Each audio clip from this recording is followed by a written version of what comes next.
찬송하리로다.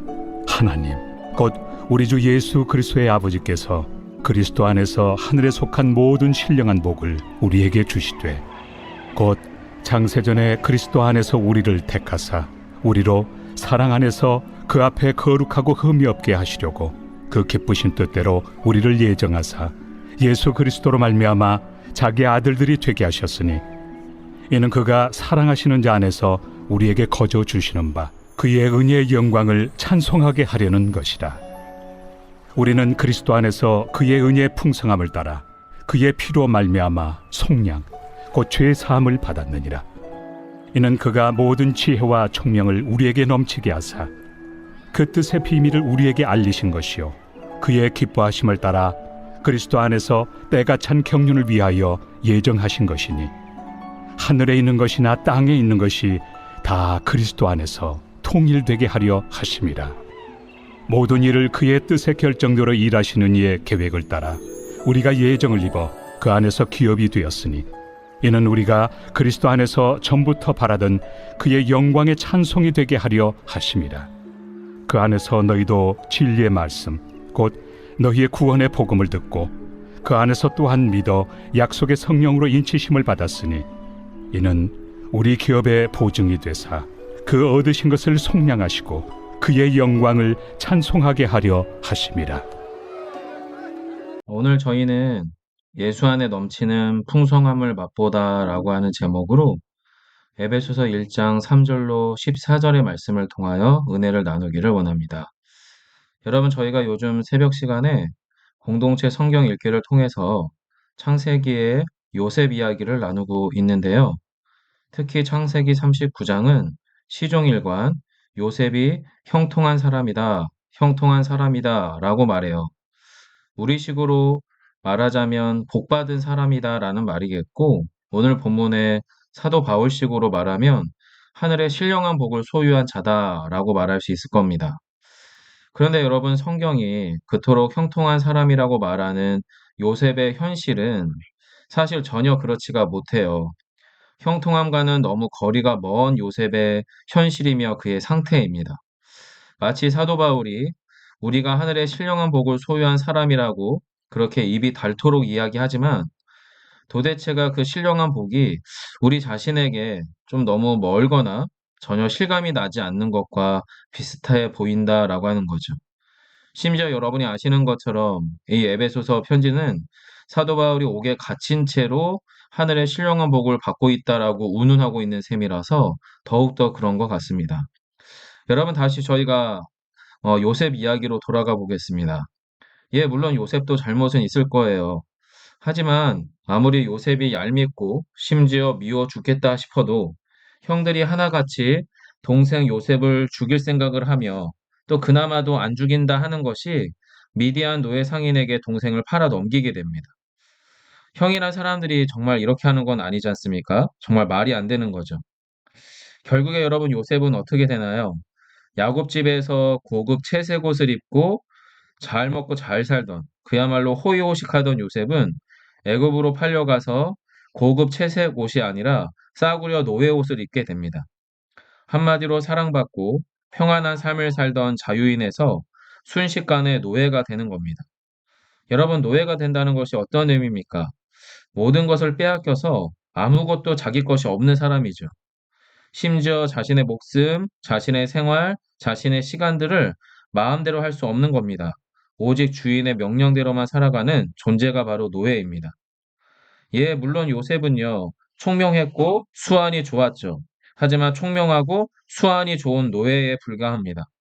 그래서 결국 애굽의 최상류층 보디발의 집에서 수석 가정 총무가 되는 겁니다. 그야말로 최하급 노예에서 최상급 노예로 고속 승진을 하는 거죠. 하지만 그래도 노예인 겁니다. 자유인에서 노예로 바뀐다는 것에 대해서는 그가 히브리의 정말로 최하급의 노예 소년이었다가 최상급의 수석 가정 총무가 되었다 해도 별로 달라진 것은 없는 거죠. 게다가 보디발의 집에서 너무 인정받는 것도 문제가 됩니다.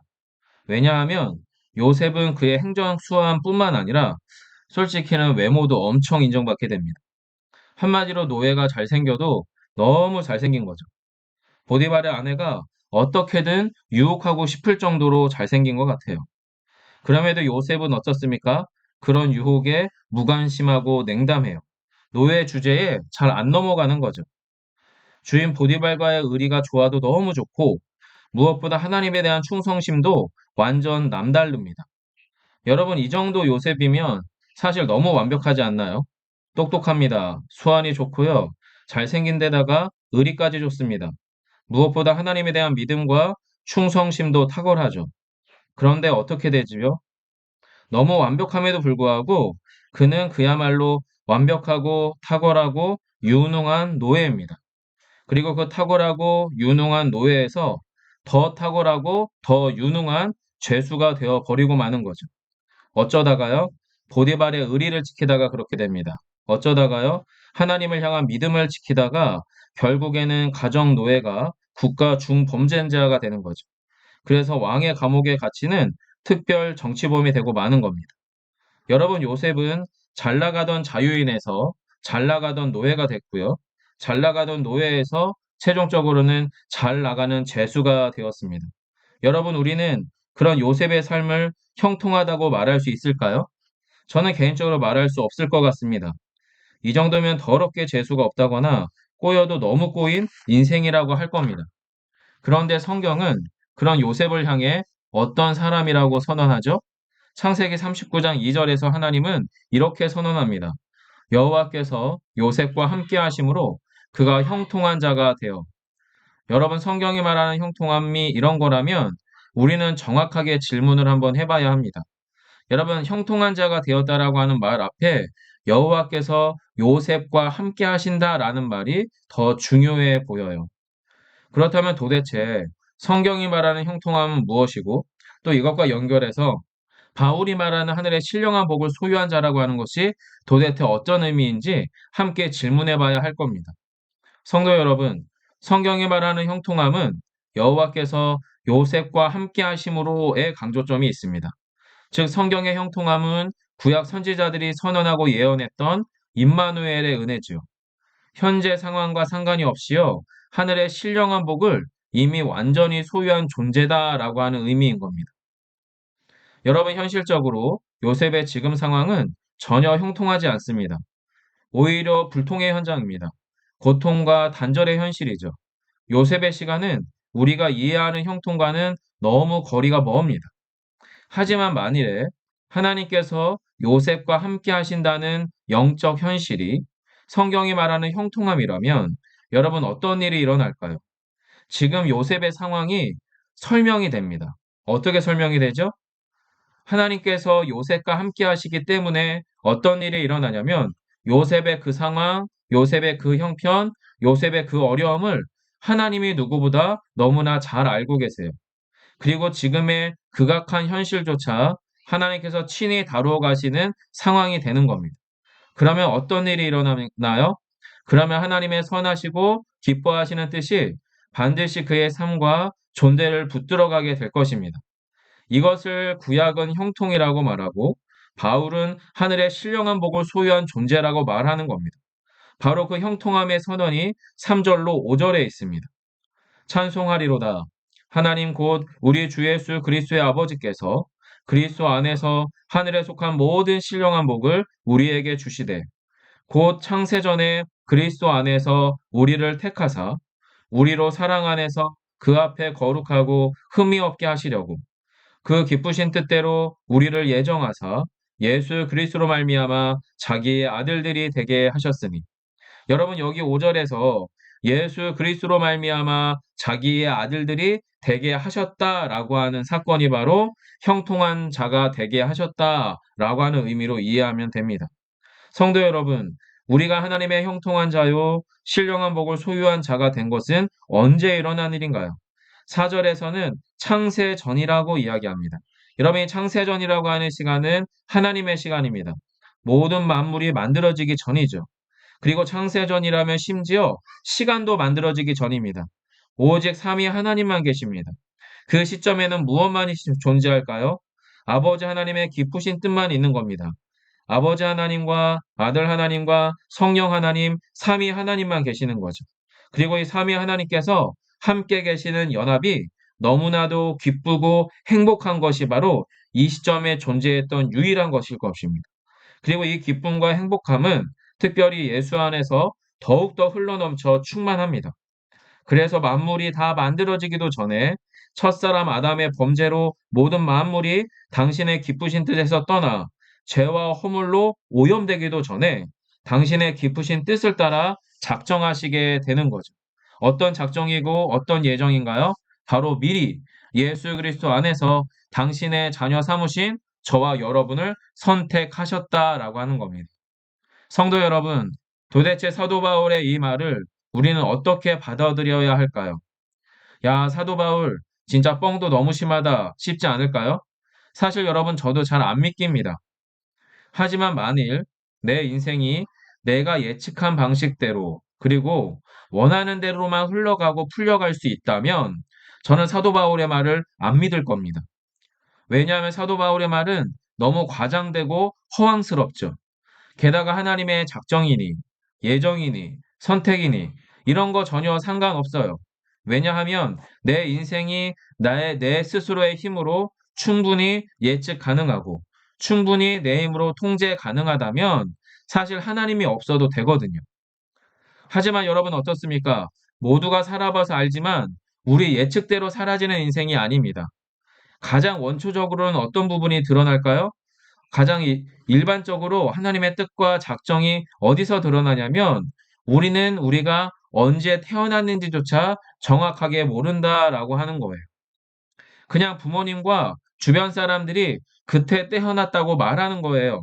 그리고 생일 케이크와 미역국을 끓여줘서 알게 되는 거죠. 그래서 정확히는 우리가 언제 태어났는지 아는 게 아니라 그냥 그렇게 태어났다고 믿게 되는 겁니다. 여러분 태어난 것만 그런가요? 아닙니다. 당장 1분 후 또는 1시간 후에 우리는 우리 주변에서 일어날 일을 전혀 모릅니다. 뿐만 아니라 더 나아가서는 내일이나 또는 앞으로 우리의 죽음에 대해서도 저희는 정말 아는 것이 아무것도 없죠. 그냥 그렇게 될 것이라고 예측하고 믿고 사는 거예요. 그리고 대체로 그 예측이 맞다 보니 우리는 우리의 경험과 확신을 신뢰하게 되는 겁니다. 성도 여러분, 우리는요, 생각보다 훨씬 더 많은 부분에서 믿음과 확신에 의존해서 살아갑니다. 그렇기에 우리 자신에게 솔직하게 이런 질문이 가능할 것입니다.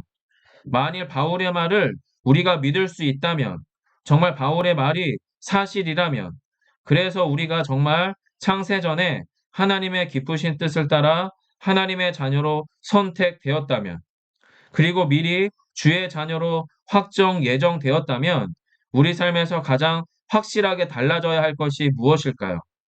여러분, 믿음의 대상이 달라져야 합니다. 더 이상 나 자신이나 내 상황을 믿는 믿음에서 떠나서 오히려 더 확실과 안정함의 근거, 그 기초가 하나님이 되셔야 될 겁니다. 그리고 결국에 우리 내면은 요셉의 형통함이 무슨 의미인지 이해하게 됩니다. 그리고 그 형통함이 믿어지게 되는 거죠. 달리 말해서 하늘의 신령한 복이 우리를 채워 우리 인생의 주인이 되시는 분이 하나님이시라는 것, 우리의 가정과 교회의 주인이 하나님이시라고 하는 진리를 믿게 된다라고 하는 겁니다. 우리 삶에서 하나님의 실체가 드러나게 되는 거죠. 자, 복음 대화 중에 두 가지의 질문인데요. 그중에 첫 번째 질문, 같이 한번 다뤄보려고 합니다. 하늘의 신령한 복이 우리 가정에 온전히 흘러간다는 것은 우리 가정의 주인이 삼위 하나님이라고 하는 의미일 텐데, 삼위 하나님의 무엇이 우리 중에 드러나는 것이 하늘의 신령한 복이 우리 가정 가운데 드러나는 것일까요? 크게 세 가지일 것 같습니다, 여러분. 아버지 하나님은 우리의 모든 상황보다 크시죠. 만약에 사도 바울의 예정된 그 약속들이 맞다면, 그렇다면 우리는 무엇을 믿어야 되냐면, 우리는 하나님 아버지가 우리의 모든 상황보다 크심으로 우리는 우리의 상황이 아니라 하나님과의 관계에 영향을 받는 존재가 되는 겁니다. 또한 아들 하나님이신 예수님은 당신의 전부를 주셔서 우리 존재를 완전히 바꾸셨습니다. 따라서 우리 안에 예수가 전부가 되도록 또한 전부가 되는 방식으로 우리의 현실과 존재를 살아야 하는 것입니다. 더불어서 성령 하나님은 우리의 구원이 완전한 사실이며 영원히 변경 취소될 수 없도록 하셨습니다. 그리고 우리로 하여금 이 진리를 믿고 확신하며 살게 하셨죠. 자, 그렇다면 여러분, 우리가 하나님의 사람으로 그리고 교회로서 예수님 안에서 우리가 맛보는 풍성함은 무엇이 되어야 할까요? 먼저는 하나님의 풍성한 사랑과 은혜를 먼저 맛보는 예배 공동체로 우리를 세우셨다라고 하는 것입니다. 여러분, 우리를 하나님이 먼저 예배 공동체로 부르셨다라고 하는 것은 우리 주변의 가정이나 우리의 이웃이나 이 비봉 땅에 속해 있는 그 어떤 이들이 잠재적으로 언젠가는 반드시 함께 예배 공동체로 참여하게 된다는 것을 의미하는 건데요. 여러분, 우리의 예배는 보통 어떻게 진행되나요? 예, 물론 예배 순서 담당자가 있습니다. 기도를 담당하고요, 찬양을 담당하죠. 또는 설교를 담당하기도 합니다. 게다가 여러분 예배 전에 우리는 예배 봉사자들도 있습니다. 주차 봉사를 하고요, 헌금 안내를 하고요, 예배 안내나 식당 봉사, 교회 사역 곳곳에서 봉사하게 되죠. 여러분 정말 이런 행위가 우리의 예배를 구성하는 요소일까요? 예, 물론 맞기도 하지만 틀리기도 합니다. 왜냐하면 겉으로 드러나는 모습이 예배의 전부일 수 없기 때문입니다. 얼마 전에 EBS에서 방영하는 국내 3대 사찰의 겨울 김장 하는 모습을 본 적이 있어요. 정말로 수백 명의 사람이 함께 김장을 하는 모습이었는데요. 여러분 보통의 교회에서 하는 김장은 죄송하지만 그 양이 차지도 않습니다. 그 양과 사람의 숫자가 실로 어마어마하더라고요. 해인사라고 하는 유명한 절은요, 배추 5천 포기에 소금 1톤을 사용한다고 합니다. 구인사는 더합니다. 단양의 구인사는 배추만 45톤에 소금 3톤이 필요하다라고 합니다. 그런데 여러분, 참 놀라운 것은 김장하시는 수백 명의 사람들 표정에 은혜가 넘치는 거예요. 정말 진심으로 행복해 보이는 거죠. 왜냐하면 여러분, 그분들은 김장을 하면서 이 김장을 김장 공덕이라고 또는 김장 봉양이라고 표현하더라고요. 즉 김장으로 공덕을 쌓는다는 만족감이 넘치기 때문입니다. 예측 가능한 거죠. 자신이 김장으로 수고하면 그것이 본인의 선이 되고 덕이 될 것이라고 하는 예측 가능한 삶이 되는 겁니다. 그러다 보니까 진심으로 성심성의껏 옆에 분들과 함께 협력해서 김장 수천 킬로그램을 충분히 해내고 계시더라라고 하는 거죠. 여러분, 그분들의 모습도 그러하다면 우리가 겉으로 드러나는 모습, 예배 때 감동이 있고 은혜가 있고 기쁨이 넘치는 그런 표정의 모습들만으로 교회가 예배 공동체라고 하는 진리를 보여주는 것은 너무나 큰 한계가 있습니다. 여러분, 그렇다면 하나님의 풍성한 사랑과 은혜를 맛보는 예배 공동체는 어떻게 드러나게 될까요? 예배에 참여하는 한 사람 한 사람, 그리고 한 가정 한 가정, 한 그룹이 그 안에서 예수로 충만한 그 무엇이 있어야 합니다. 여러분, 한 개인 한 분 한 분들이 예수로 충만하다라고 할 때 그 충만함은 무엇일까요? 예수로 인한 내 안에 감격과 감동이 있어야 하는 것입니다. 내 안에서 예수께서 행하신 그 사건이, 그 말씀이 나에게 지속적으로 영향을 주는 상태가 돼야 하는 거죠. 여러분, 예수께서 우리 가운데 행하신 사건이 무엇입니까? 바로 십자가의 죽으심과 부활의 사건입니다. 바로 이 십자가의 죽으신 사건과 부활의 사건이 지속적으로 내 안에 영향을 끼치고 있는 것, 이것이 바로 예수로 인한 내 안에 감격과 감동이 있는 상태인 겁니다. 그리고 이런 감격과 감동이 내가 참여하는 예배의 순서를 통해서, 찬양을 통해서, 기도의 과정을 통하여, 설교나 봉사를 통해서 우리 안에 그 감격이 드러나야 하는 것입니다. 여러분, 그렇다면 예수로 인해 내 안에 회복될 감격은 무엇일까요? 여러분, 이 자막을 같이 한번 읽어봐 주시면 좋겠는데요. 같이 한번 읽어보겠습니다. 예수 그리스도께서 십자가의 보혈로 우리의 죄와 죽음에 대한 값을 완전히 지불하셨고 완전히 용서받았다는 감격이 되살아나는 것을 바로 우리 안에 회복될 감격이다라고 말할 수 있을 겁니다. 예수님께서 당신의 전부를 주셔서 나의 존재를 완전히 바꾸셨다라고 하는 고백, 그리고 그 놀라운 예수님의 사건을 표현으로써 예배를 통해 드러내야 하는 거죠. 또한 예수님의 십자가의 죽으심과 부활이 내 안에 이미 일어난 사건이라고 하는 영적인 현실을 인정하는 겁니다. 여러분, 그래서 예수 안에서 우리의 죄와 사망의 몸이 이미 죽었음을 믿으시기 바랍니다. 그리고 예수 안에서 영원한 부활의 몸이 이미 시작되었음도 믿으시기 바래요. 바로 그 믿음과 소망을 현재 나의 예배를 통해 누리고 고백해야 한다라고 하는 겁니다. 그러면 여러분, 이런 고백적인 예배, 고백적인 찬양이 우리의 주일 예배를 넘어서 우리의 현실로 연결되면 어떤 일이 일어날까요? 우리의 가정과 교회 공동체, 그리고 이웃과 세상을 향하여 그것들이 연결되면 어떤 일이 일어나냐라고 하는 질문입니다. 바로 통일됨, 하나됨의 역사가 일어나는 겁니다. 한마디로 모든 것이 본래의 자리로 돌아가게 된다라고 하는 거죠. 7절로 10절 말씀입니다. 우리는 그리스도 안에서 그의 은혜의 풍성함을 따라 그의 피로 말미암아 속량 곧 죄사함을 받았느니라. 이는 그가 모든 지혜와 총명을 우리에게 넘치게 하사 그 뜻의 비밀을 우리에게 알리신 것이요 그의 기뻐하심을 따라 그리스도 안에서 때가 찬 경륜을 위하여 예정하신 것이니 하늘에 있는 것이나 땅에 있는 것이 다 그리스도 안에서 통일되게 하려 하심이라. 여러분, 고백적인 예배가 우리의 현실인 가정과 교회, 이웃과 세상으로 이어지기 시작할 때 그 안에서 예수의 그리스도를 향한 믿음과 소망이 흘러가기 시작합니다. 그리고 그렇게 예수 안에서 하나님의 자녀된 우리는 세상과 사람들과 연결되는 거죠. 어떻게 연결될까요? 7절에 은혜와 풍성함으로 연결됩니다. 8절에 하늘의 지혜와 총명함으로 연결됩니다.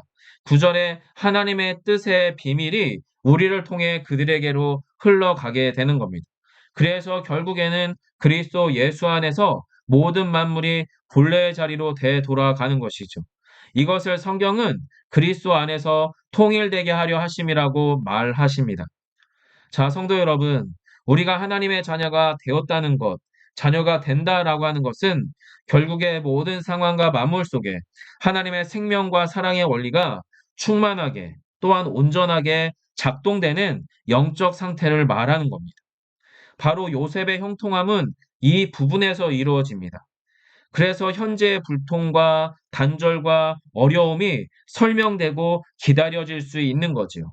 왜냐하면 하나님의 기쁘신 뜻과 아름다움이 현재 우리의 삶을 붙들고 있다면 우리는 반드시 본래의 자리로 되돌아갈 것이기 때문입니다. 나뿐만 아니라 우리의 가정과 교회, 세상과 사람들이 하나님께로 되돌아가 함께 하나가 될 것이다 라고 하는 겁니다. 성도 여러분, 예수 그리스도의 속량과 제사함은 단순히 죄의 해결이 아닙니다. 본질적으로는 존재의 회복을 말해요. 그렇게 회복된 하나님의 자녀를 통해 만물 역시 본래의 자리로 돌아가는 것을 말합니다. 죄사함의 결과는요, 인간 한 사람의 구원을 넘어섭니다. 모든 만물의 회복을 말합니다. 하나님의 충만함을 세상 중에 흘려보내는 사건이 되는 겁니다. 성도 여러분, 요셉의 형통함은 신약시대 성도들이 누리는 신령한 복과 다르지 않습니다. 우리는 요셉의 형통함이 가져온 창세기의 결론을 알고 있어요. 어떤 일이 일어납니까? 여러분, 애굽 총리로 그의 인생이 대박났다라고 성경은 어디에서도 말하고 있지 않아요. 오히려 성경은 요셉이 하나님 앞에서 형들과 화해했다라고 이야기합니다. 그리고 가뭄의 고통에서 야곱의 일가를 살려냈다라고 말하죠. 한마디로 진짜 화해와 또한 진짜 회복의 역사를 이루어내었다라고 말씀합니다. 그리고 하나님이 하셨습니다라고 하는 온전한 찬양과 고백의 자리에 야곱 일가와 모든 형들을 요셉이 세우게 되었다라고 기록합니다. 여러분, 그렇게 하나님의 자녀됨의 영광을 누리고 있는 거죠. 그렇게 요셉은 속량과 제사함의 은혜를 베풀어 형들과의 묵은 원한을 풀어내게 되는 것입니다. 성도 여러분, 요셉이 그렇게 하나님의 형통함으로 세상과 사람을 해석할 수 있었던 것은 요셉 안에 그런 힘이 있어서가 아닙니다. 바울도 마찬가지입니다. 바울이 옥에 갇혀 있는 상황에서도 하늘의 신령한 복을 누리면서 찬양의 고백과 기쁨을 놓치지 않은 힘도 바울 안에 없습니다. 오히려 요셉 안에 바울 안에 임하셨던 하나님의 영, 성령의 역사입니다. 성령께서 역사하시는 믿음을 따라 이루어 주신 신령한 은혜인 거죠. 성도 여러분, 성령께서 우리 안에 역사하신다는 내적 증거가 무엇입니까? 말씀이 믿겨지는 겁니다. 바로 진리의 복음인 예수 그리스도의 십자가의 대속과 부활의 사건이 나를 위한 사건이며 우리를 위한 사건이며 우리의 가정과 우리가 속한 세상과 이웃을 향한 사건이라고 하는 것이 믿어지는 겁니다.